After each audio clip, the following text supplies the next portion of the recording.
Some of you have asked how you can help us, while most of us would say we want wine. Italian Wine Podcast is a publicly funded, sponsor-driven enterprise that needs the moolah. You can donate through Patreon or GoFundMe by heading to ItalianWinePodcast.com. We would appreciate it. Oh, yeah.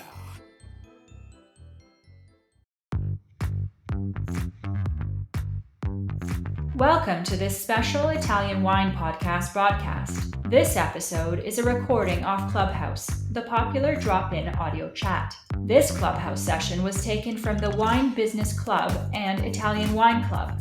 Listen in as wine lovers and experts alike engage in some great conversation on a range of topics in wine. If you enjoy listening, please consider donating through ItalianWinePodcast.com. Any amount helps cover equipment, production, and publication costs. And remember to subscribe and rate our show wherever you tune in.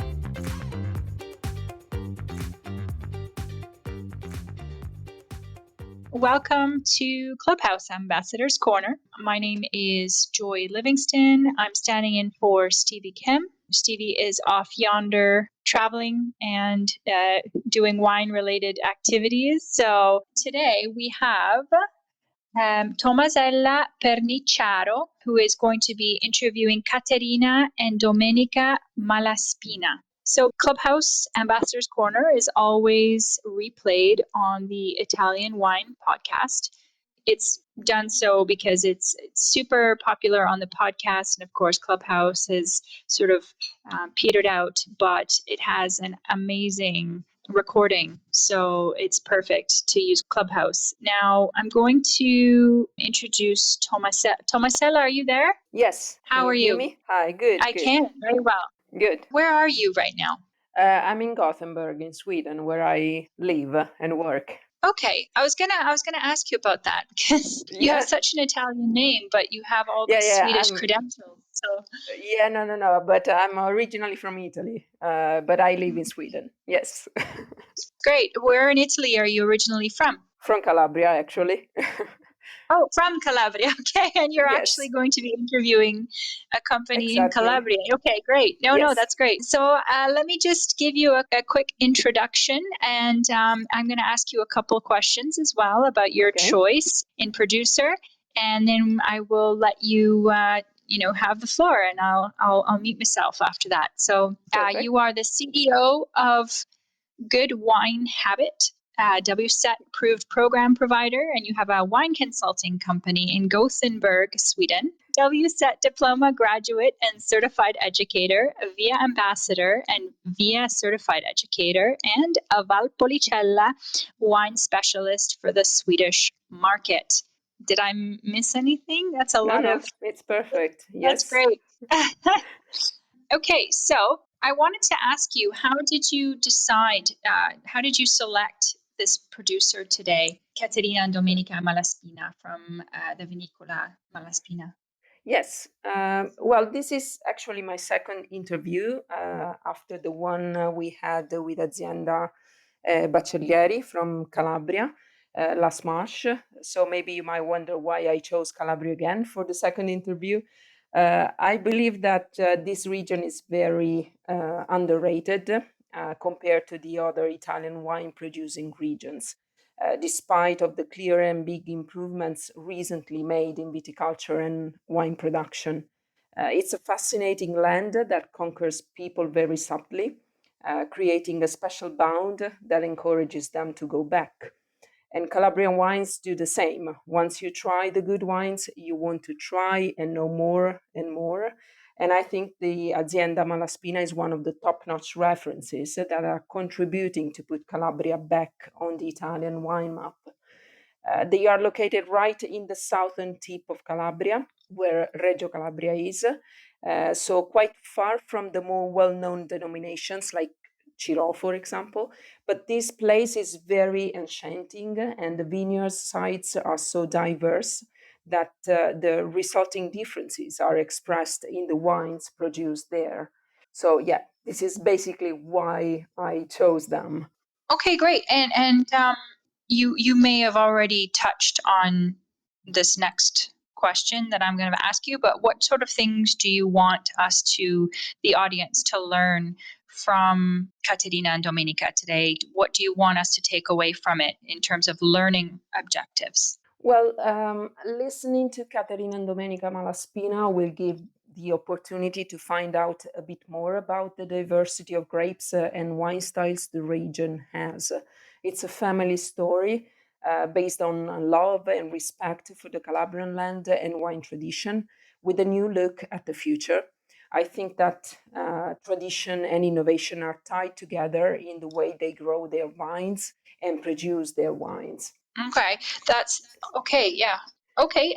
May I just ask, when did you first taste the wines? Have you been there to the Azienda Yes. Malaspina?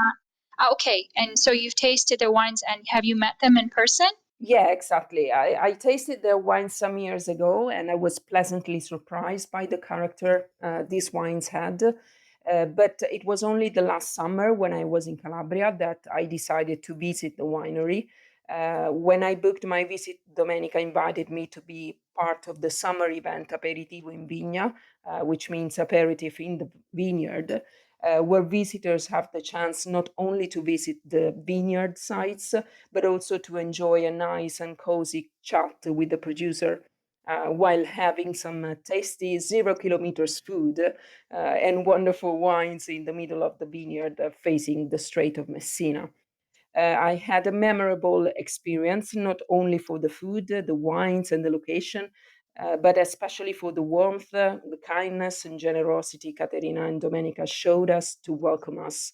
It was a really sharing and enriching experience, perfectly reflecting what wine in the end should be. Great. Actually, I'm hoping that they talk a little bit more about the 0 kilometer foods. What kind of things? Because I'm assuming that means that it's stuff that they grow or have in their very, very close to their vineyard, right? Yeah, exactly. Yes, there were some products made by the family, some local products made by neighbors as well. So it was really, really interesting to taste them. All right. Well, without further ado, then I guess I will call up Caterina. Are you there? Yes. Hi, Joy. Hi.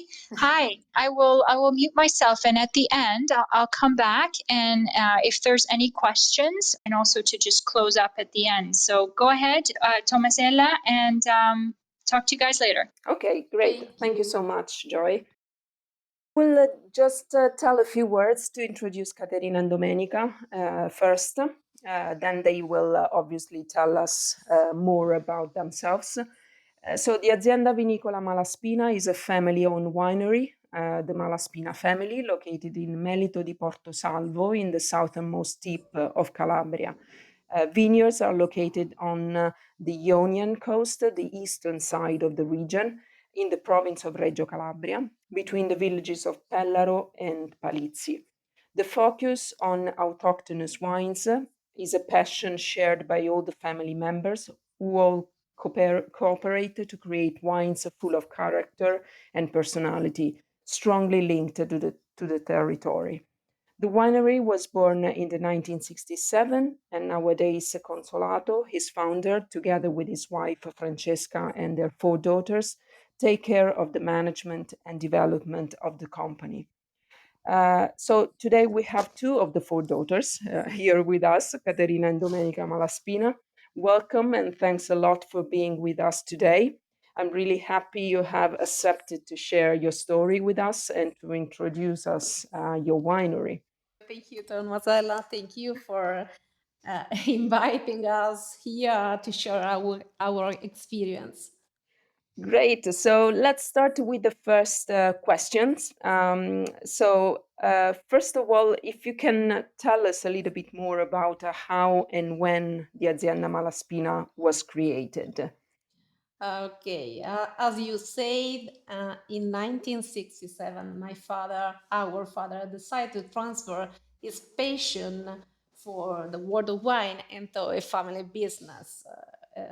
My mother joined him and supported him since the very beginning in this project.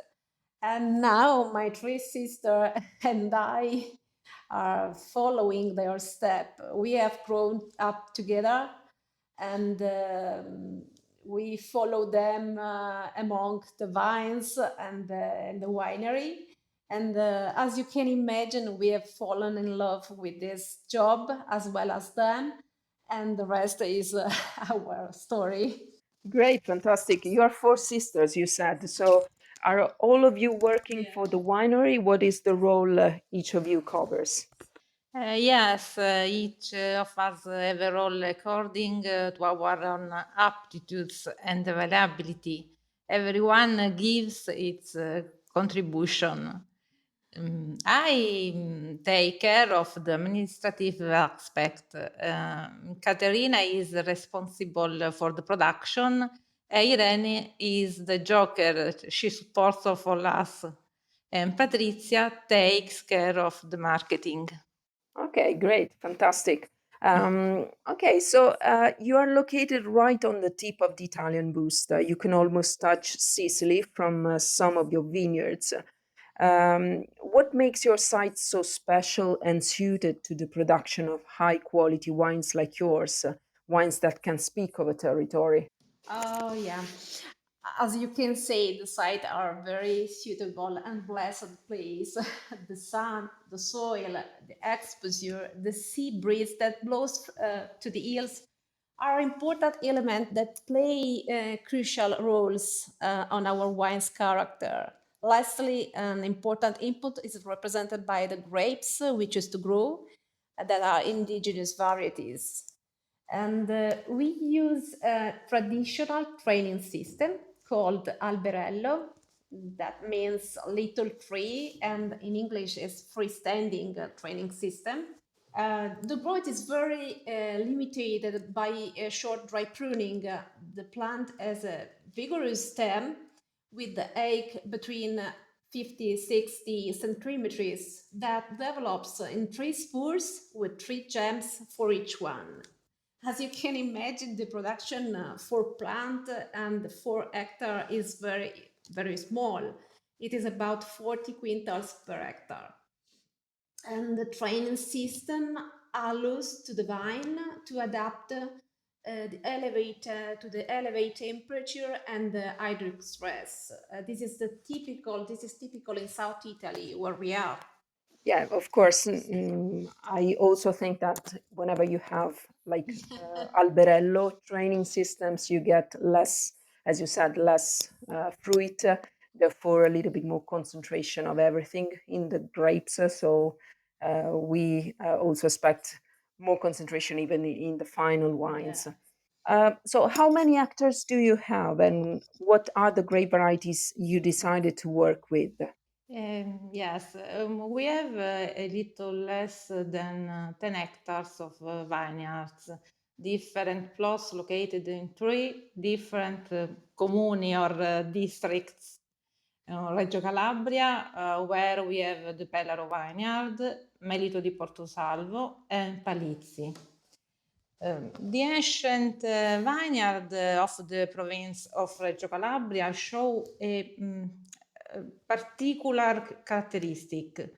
Often there are several varieties, including white and red growing together in the same plot. This probably was due to the need to moderate the high alcohol content of the wines due to the temperatures and to obtain a red with a delicate red color ready to be drunk in a short time.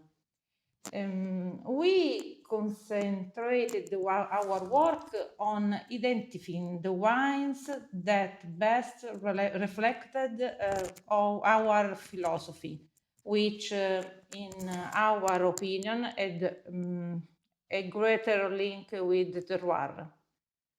Therefore, through microvinification experiments on the individual varieties, we identified the wines that, in our opinion, best expressed the production area. we explanted the old vineyard and replanted in a best rational way the same indigenous grapes, Nocera, Calabrese Nero, Gaglioppo, and Magliocco. These require to eliminate the white grape wines and to replace the plants in a more regular planting pattern. Good, very, very interesting. This aspect you're talking about. There has been a generational change, of course, from the father to his daughters, and furthermore, the consumers' taste and preferences have changed in the recent years. So, is this change also reflected in the approach to viticulture and winemaking? And if so, how? We are very glad to understand that consumers are now more sensitive than in the past to the way every wine is born.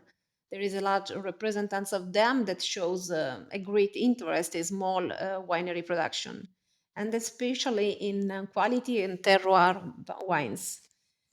Wines produced with respect for environment, and these allow us to focus our energy on producing quality and uniqueness in our way, in an original style that show how we pursue with constancy our way of research and innovation, a respective tradition, and not necessarily following the trends, but affirming the personality of the product.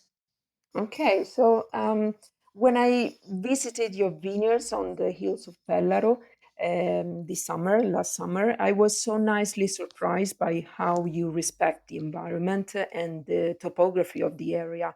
It seems that you haven't adapted the site to your production goals, having your vineyards adapted to the surroundings instead, being in the middle of prickle pears and other trees and plants, and enjoying different altitudes and exposures to get the best out of what nature can give. Is there any difference in the way you manage different plots according to the site's characteristics? And how is this reflected in the wines you produce? We have very pleasant memories of the evening we spent together at Tommasella. We felt the sensation of sharing emotion and point of view with open minds and very sensitive hearts. So, um, as you understand, we love our job, and we are very fortunate to work in such a fascinating and interesting field. We are very strongly connected with our land, and this after our decision and the course of action. We know that the health of environment is very compromised by human action, and I think that we have to recognize and face this, and now and seriously. We have to change the wrong behaviors in a respectable and sustainable approach. And we are small, but we want to do our part to give our contribution to the cause. This is the reason why, as you said, we haven't adapted the site to the production goals. This is why we practice respectful agriculture and vine care and responsible winemaking practice. And in Peller Vineyard, we preserved the original vine planting. This is the reason why you find figs, peaches, and pears plants spread throughout the vineyard. The different plots are managed in different ways, of course, related to the different variety, exposure, soils, and altitudes, but with the same philosophy. For example, in Pellaro, the Calabrese Nero, Nocera, and Alicante plants are on the different plots are placed in some vine rows exposed to south, and in the new plots to north. The altitude is about 200 meters under the sea level, and the soil is medium texture with the prevalence of sand, it's a little stony, and it is a calcareous soil. The wine we produce here is a fruit, full-body red with a good structure, softness, and delicate tannins. Palitz's plantation is relatively new respect other. It is 8 years old, almost 9, and is located at 600 meters under the sea level. The Nocera and the Calabrese Nero, Alberello vines placed in rows here, are exposed to east and south. And here the soil is medium texture with a prevalence of clay, so different by Pellero. There is a good presence of calcareous here too, and this element affect the wine here produced. Palizzi is in fact a powerful red with 14% alcohol, well structured, elegant, good tannins, remarkable acidity. And it is aged in oak barrel for approximately 10-12 months. And it is a very long-lived wine. And in Palizzi, you don't find fruit plant in the middle of the plot, but in the other vineyard during the spring season, butterflies, bees, and other nice insects share the beautiful landscape with our vines. The blooming is gorgeous, and here we try to preserve a microenvironment as well as possible with positive reflection on the environmental equilibrium.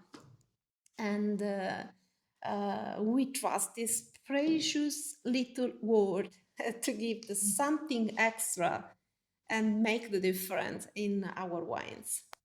Well, that's fantastic to hear. I guess that you don't use any chemicals in the vineyards, therefore it's a quite organic or even natural approach to viticulture. Yes, we are very fortunate because we don't need. I think that that are very, very blessed place because there are not so are windy area, so the breeze is a good thing for the plants because they are there is not so much risk of pests or diseases. Exactly, yeah. Mm-hmm. No, that's great. So if we come to your wines, can you briefly tell us how many wines you produce and what choices you make in the winery to contribute to their style? I don't know if you are experimenting with any specific techniques, also in relation to aging, for example. In our area, we produce IGT wines, in Italian Indicazione Geografica Tipica, and we produce 4 reds. Palicus is a red made from Gaglioppo and Calabrese Nero.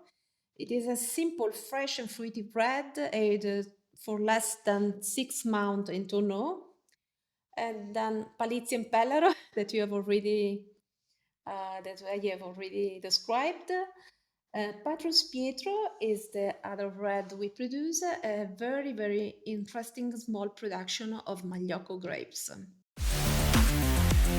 Italian Wine Podcast, brought to you by Mama Jumbo Shrimp.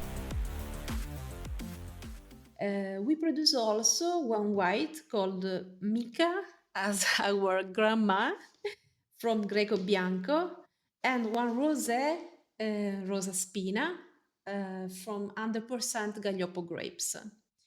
For each of them, we follow different protocols, of course, and protocols experienced in more than 20 years of vinification. The most significant choices that influence the style of the wine are probably the moderate use of sulfite, the different time of maceration, and the mixing aging in steel tanks and oak barrels, the moderate use of oak barrels, and the choice to introduce new barrels in a very, very small percent per year, about the 5%, because we want to preserve the primary aromas. We practice the batonnage technique on white and rosé, especially on white and rosé, with very satisfying result, and we choose to use only natural cork to close our bottle. About the batonnage, is a French term that defines a process that allows to displace the expired yeast cells at the bottom of a tank throughout the wine to gentle agitation. We use a long metal tool called the bastone, that means stick, and it is inserted through the top opening of a wine tank, and is then used to softly stir the wine. The sediment that builds up at the bottom of the wine is known as lees, which is another word for dead or residual yeast cells. By dispersing the lees throughout the wine in the tank, it allows for an even texture and flavor to be imparted to the wine. As that essentially is the batonnage process. And this process is an important instrument that makes to obtain a good balance of the wine and preserve it by oxidation, because the lees has a very good affinity with the oxygen's absorption. This process is typically done once a week, and the winemaker know exactly the right amount of stirring that is needed to achieve the perfect balance in the wine. It is gratifying to understand that steps and extra steps like this are not going unnecessarily. It is a valuable help to reduce the sulfite contains. Yeah, I remember I tried Mica, the white wine, and what I noticed, for example, was this rich texture due to the batonnage, of course, but also a very lively acidity. So it was not like drinking a wine that was really heavy in the end. It was a really a product with a perfect balance between this creaminess, softness, and the freshness from the acidity.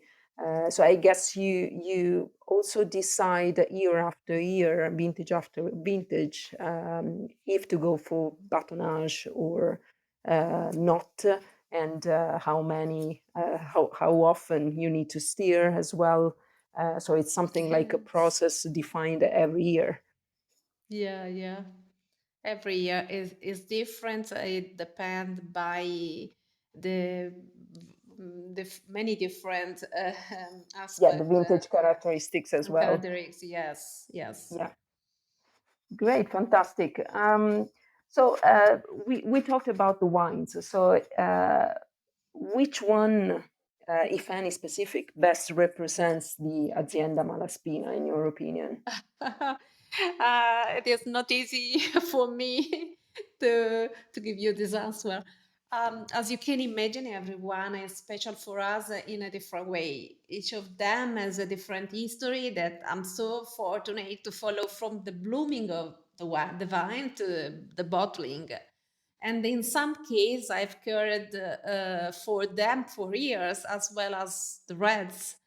I think that Patros is a very high quality small production of Magliocco, and that's the reason why we called it Pietro, like our beloved grandfather. Pello and Palizzi come out from two wonderful areas. And probably they are the project that we love the most. So each wine is expressive in the end of a specific terroir, and they are all special sons, we say, special kids. Yeah, it's not possible to choose from just one. Well, that is good for our listeners, because they might be more interested now to try your wines, of course, which I definitely suggest doing. So, by the way, if some of our listeners wanted to source your wines abroad, where are they available to purchase at the moment? It would be a pleasure. Currently, our wines are available in Europe, France, Belgium, Holland, and Germany, and in United States. We are able to ship small quantities to private customers to all European countries where our wine are not distributed yet. Okay, and in the United States, do you remember where exactly? What states? In California, and in Pennsylvania.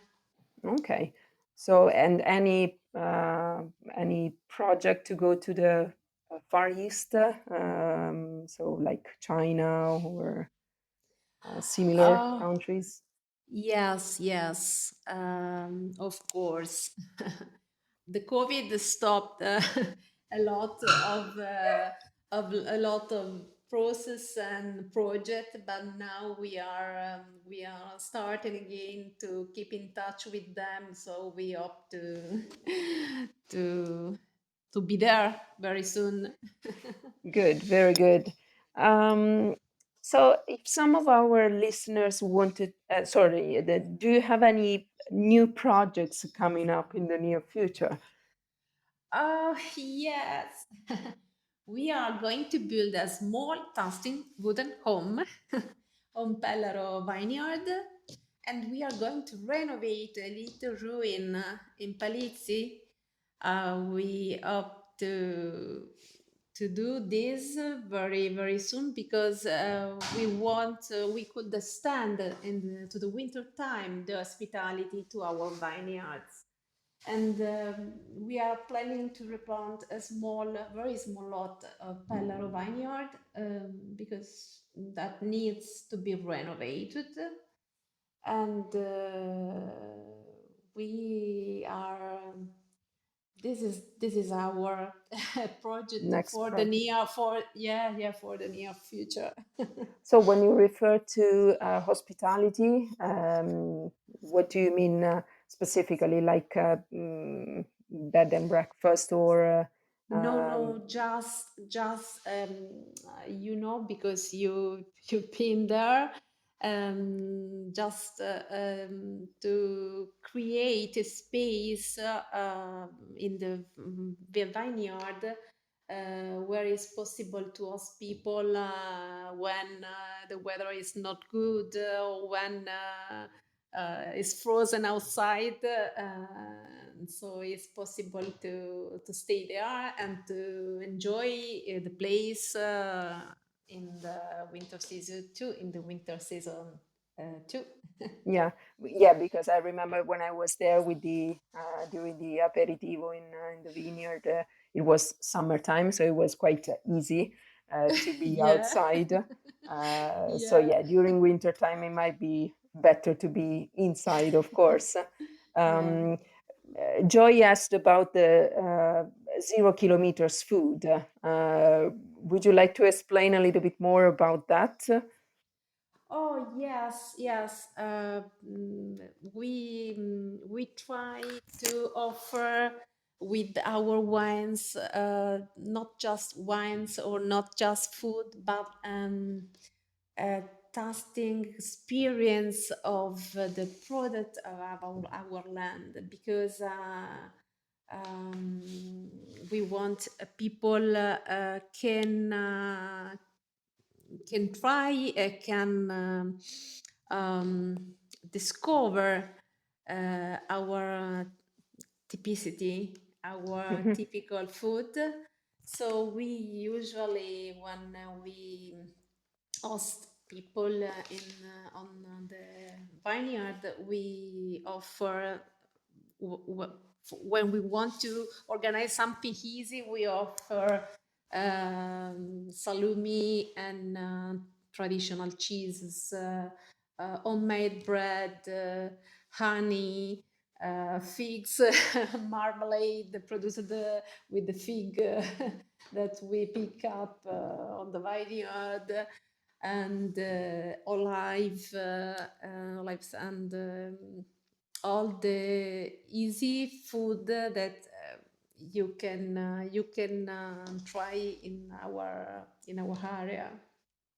Yeah, so now people have one more reason to go and visit you. By the way, the food was really, really tasty. It was really nice and really good. Okay, so well, the last questions. On your website, there is a very nice definition of Calabria, a wild, proud, and fascinating land. If you had to describe this land to potential visitors and customers, so what would you say to convince them to come and visit the place where you produce wine? I think that Calabria is a place you don't expect. It is the land of many contradictions, but it is beautiful, and its landscape are so various and fascinating.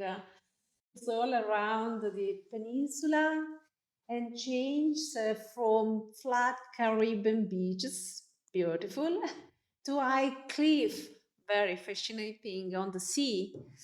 The mountains are beautiful, and in less than 30 minutes from some place on the coast, you can reach the top of the mountain. And Calabria was part of the Magna Graecia, so would be interesting to visit the remain site and the museum, where it's possible to enjoy incredible treasure of classical art from the past, like bronzi di Riace. Bronzi di Riace are two marvelous bronze statues, two naked warriors in all their splendor. And Calabria is a land that offers gorgeous nature, delicious food, and very, very friendly and welcoming people. And last but not least, wonderful wines. Of course, last but not least, you mentioned the possibility of skiing, like yes. 30 minutes far from where you are, and in fact, it's a very, I think it's a real treasure to be able to ski while looking at the sea in front of you. It doesn't happen so often. The Sicily is there. something You can touch it. Yeah, you can touch it. It's an experience that maybe I'm not very able to describe the feeling. It's something that you have to try. Yeah, absolutely. I think that whenever you go there, the bond I mentioned in my introduction starts to come out. So you even if the land, as you said, has many contradictions, it also has many points of beauty, and people especially are very, very special. So I always encourage people. I'm living in Sweden and I'm promoting the region as much as I can. So I always tell people to go and enjoy the experience, of course. Well, I think we have done with all the questions. So thank you so much for answering all these questions. It was a real pleasure for me to interview you. So I will give the room back to Joy now. I don't know if there are Thank you, other questions. Thank you, Joy, for. Hi. No, that was wonderful, and thank you. Was so interested in the food was because it's dinner time and I'm really hungry. So I have another follow-up question about the food. You mentioned cheeses. What So kind of come cheeses do you guys? here. Sheep cheeses and ricotta cheese, and sometimes we can offer all traditional, all cheeses from this area around us, from the province of Reggio Calabria. If I'm not wrong, Okay, there no, was some very good that's sort of what I pecorino was as well. thinking. No, that's wonderful. I was just, I was thinking to myself, I wasn't sure if it was the sheep's cheese or from cows or so I was just wondering that. And no, I think that's great. That's wonderful. And I love that. So I think also Laika has a question as well. Laika, you want to go ahead? Yeah, hello. Hi, Domenica and Caterina. Actually, I'm a very curious about this question. Hello. So since you have I know that you are in a family business, of course, and that's kind of I could imagine how maybe it could be difficult to manage the business together with, of course, like family relationships. If you have any advice for any family businesses out there that are also in the wine business, what would you advise to them? I think that concentrate. My advice can be related to the concentration of the efforts on production of typicity. Because we in the past year produced international wines too, for example, but we decided to concentrate our effort on the production of typical wines that for us is something very special, because through the wine we can talk about our land, we can talk about our life, because our wines are part of our life. Everything is so sometimes we used to say that there's no limit between the house and the winery. We feel very deeply the love for what we do. That's a beautiful answer. So you were saying that by not by producing the wines that are typical in your region, it makes you feel proud, and it's something like it's part of you, something like that, right? Yes. Okay, beautiful. Thank you so much. You're welcome. All right. Well, if I'm not sure we have any questions, Laika, has anyone raised their hand or left a question? Because if anybody does have any questions at any point, even when this gets released on Italian Wine Podcast, you can always email me or Laika at info@italianwinepodcast.com, and we will forward the question to whomever it is for. Tommasella, Domenica, anybody. So, or Caterina. Laika. I'm here. Hi. I was just wondering, before I close the room, can you tell me who is coming up next on Clubhouse? Okay, so we have one for this Thursday. So Matt Baiche is back. So he's going to interview Manfred Ing. He is the winemaker of Querciabella. And then next week, actually, since Valentina is here, on Tuesday, she will be interviewing Simone Fotti. So that's it for now. That's it. Cool. Thank you to all three of you. That was a really cool interview. Thank you very much, Thank Caterina, you. Domenica, Tommasella. That was wonderful. Thank you so much. Thank you for the opportunity. Thank you. Take care. Have a wonderful evening. Good night. Thank you. You too. Bye. Bye-bye. Bye.